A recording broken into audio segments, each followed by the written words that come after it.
And he joins me now to talk about season 2 of Intelligence. He is none other than Nick Mohammed. Nick, how you doing today? I'm good, thanks, Brad. How are you? I'm great. Man, I'm excited to talk to you because, first of all, love the show. Show is great. This first season was great. Second season, I think, took it to another level. Streaming now on Peacock. I guess I wanted to start there, though. It's the second season. So you write, create Intelligence. First season goes off well. And when you got the word, okay, we're doing a second season, as the writer, did you have the Larry David effect of how the hell am I going to come up with another season of this show? Or did you already have an idea of where you wanted to go after season 1 wrapped?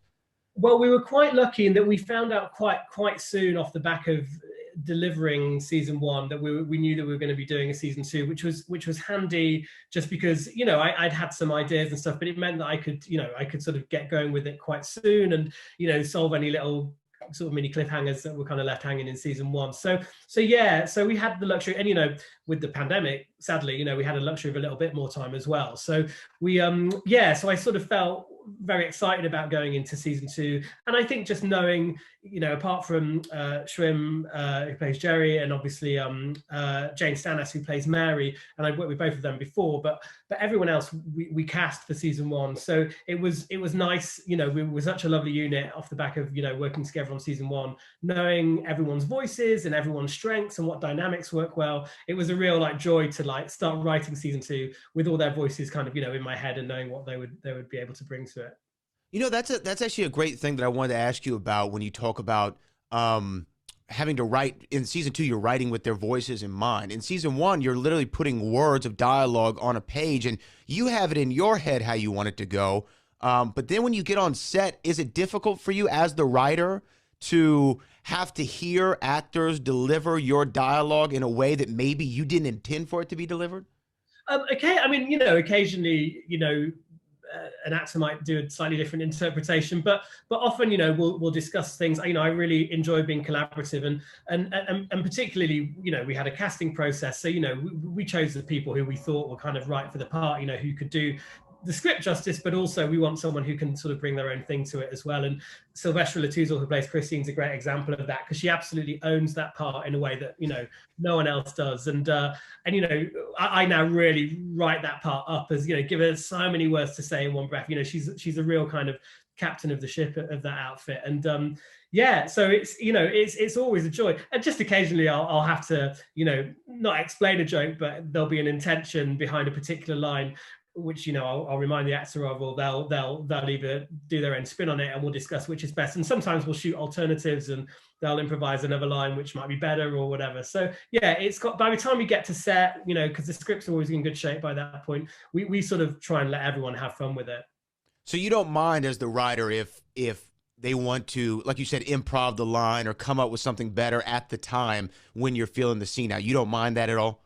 No, not really. And it depends. Occasionally it depends if we're doing like a lot of those boardroom scenes, there's sort of 5-6 people in the room and it's sort of pinging around the room, and they're quite difficult to film. And there's a particular rhythm that, you kind of need to generate for those scenes to really flow.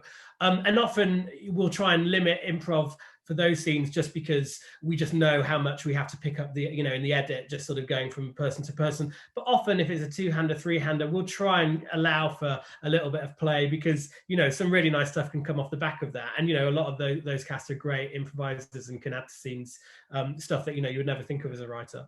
So let me ask you, when you were writing the show, if I have this correct, you were writing the part that David Schwimmer plays with him in mind specifically. Is that right?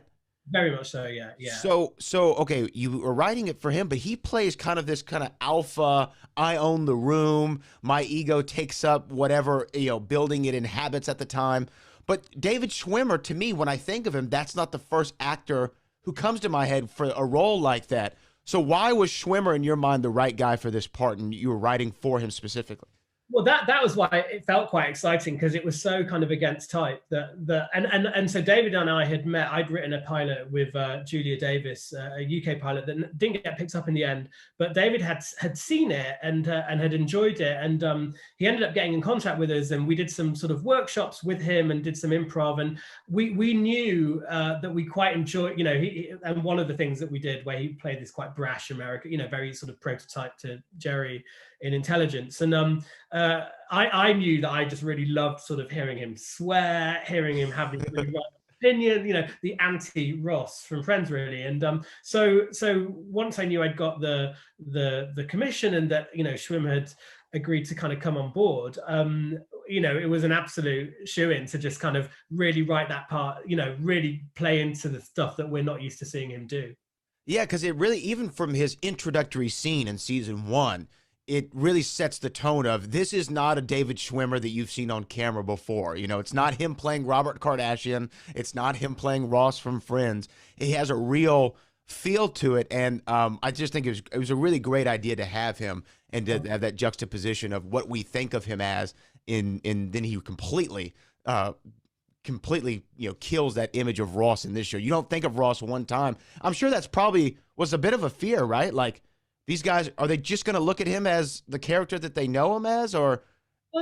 I think that, David was really excited about, he's, he had, obviously he's super proud of Friends and everything, but he was really excited at the prospect of playing, taking people by surprise a little bit, and we really wrote that part up with all of that in mind. But yeah, there's an element of risk, because particularly Friends, it's such a well-loved show, and everyone loves Ross and knows his qualities, and I guess people watching Intelligence, if they enjoyed Friends, it might not necessarily be that they're going to necessarily enjoy Intelligence, so there was always that to play with. But you can only ever write what you find funny, and it was very collaborative with David as well, so we felt that we were kind of doing the right thing, and we don't want to just see him doing the same thing again, I guess. Right. And when you have him in the show, obviously, there's going to be a big appeal from an American audience, given, who he is in the States. And Friends was worldwide, but obviously it's massive in the States as it was everywhere else. When you're writing the show and the dialogue, do you have to think about writing it for, I don't know, almost an audience of two countries in a way, just with certain dialogue? Is like, well, would an American audience know what I'm talking about here? Or was that a worry of you at all?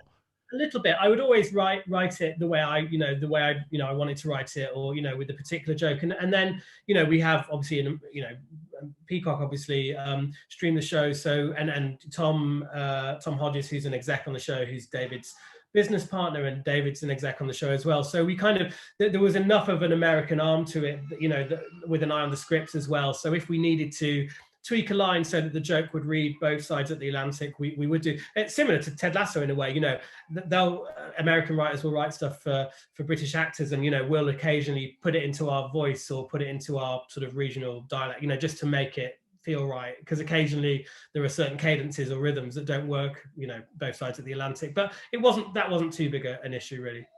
So GCHQ being the backdrop, when I think of a workplace sitcom, you think of, I don't know, The Office, Parks and Rec, even News Radio, if you want to go back a little bit, but kind of small stakes, very low stakes jobs that these people have. GCHQ, you're talking about national security. You're talking about the most high risk job you can have. Why was that the idea for you, of that being the backdrop of this workplace comedy? Well, I'd always wanted to write a workplace comedy. I'm a huge fan of those shows, Parks and Rec, The Office, The American Office. I love all those shows, and I think that's what I found. The bass note of like this group of sort of misfits, leading their humdrum lives, and not very good at sort of social interaction. They're quite awkward. They're all a bit sort of geeky in their own way. But the fact that they are the people who sort of stand between us and this huge backdrop of national security. The fact that they're in charge, I found that. Just the sort of the base note to the whole series, that these are the people who are, saving all mankind, as it were, humankind. I just found that inherently funny, and yeah, it's fun to have effectively a workplace sitcom, but with such big stakes, and it's quite, weirdly, it's obviously just quite true. A lot of the stuff that features in the show, especially the second series, Eternal Blue, this cyber weapon is based on a real cyber weapon that has been used to cause, wreak havoc across the globe. And, cyber crime and cyber terrorism is sort of the new frontier of, a lot of bad stuff. So it was sort of, it was kind of not topical because it's not a satire as such, but it felt like I was writing sort of real about real events, but you've got these really odd people kind of sort of at the helm, which I'm not saying that's what GCHQ is like by any means, but it's fun to imagine it being like that. Yeah, I think it'd be a fun place if GCHQ was like that. But season 2, obviously, of intelligent streaming right now on Peacock. Can we talk about magic for a second? Yeah. Because I know that you're a magician yourself. Where did that fascination come from? When did you start performing and practicing magic? Well, I got into it when I was really young, like a kid, seeing a show over here called the Paul Daniels Magic Show. But he's sadly passed away 5 years ago. But he was a brilliant British magician called Paul Daniels. Had a big Saturday night TV show. Millions watched it, and I loved it, and I was hooked. And he would kind of compare the night, but he would have international acts and close-up performers, and I was absolutely was hooked. And my sister got a magic set from our auntie when she was like 7 or 8, and I must have been 4. I kind of stole it and just loved it and performed. Yeah, I started really, I just then practiced and practiced. I got into the junior section of the Northern Magic Circle when I was around 12, 13. But then as soon as I could properly work, as soon as I turned 16, I was kind of, working in hotels and restaurants, and, it's how I paid a lot of, my way through university as well, doing a lot of the kind of college events and so on. So I worked as a magician for a while. But then, yeah, and there was a slight kind of comedy edge to some of the magic, but yeah, it sort of slowly kind of morphed into, I started then when I started doing stand-up or kind of character stand-up and stuff, I would occasionally put magic into it because it was sort of a fail set, it was kind of a bit of a safety net, but gradually the magic sort of dwindled away. And I still read about magic. I've literally just bought a magic book by my new book, massive 2-volume set of new sort of mentalism-y sort of stuff.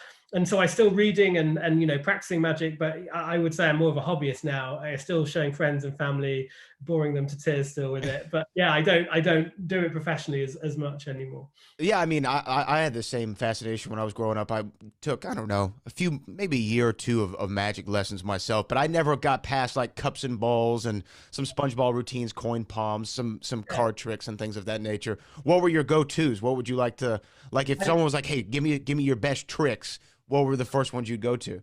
Cards are always a good one because, I enjoy a lot of kind of recently quite a lot of hands-off cards magic, which is more sort of think of a card, here's a deck, you shuffle, think of a number, deal down to that number, there's your card. Like a lot of kind of that. I love quite straightforward magic. I was never, because I'm quite short and I've got small hands, I was never as good at kind of card manipulation or any of the really technical stuff. So I would have to rely on a lot of kind of mental stuff, a lot of mathematical stuff, self-working stuff with minimal sleight of hand. But I'm a bit more adept now. But cups and balls, I love doing a chop cup routine, which is the one with just the single cup rather than the 3 cups. God, what do I do? That's funny. I've never really talked about it in as much detail. I enjoy.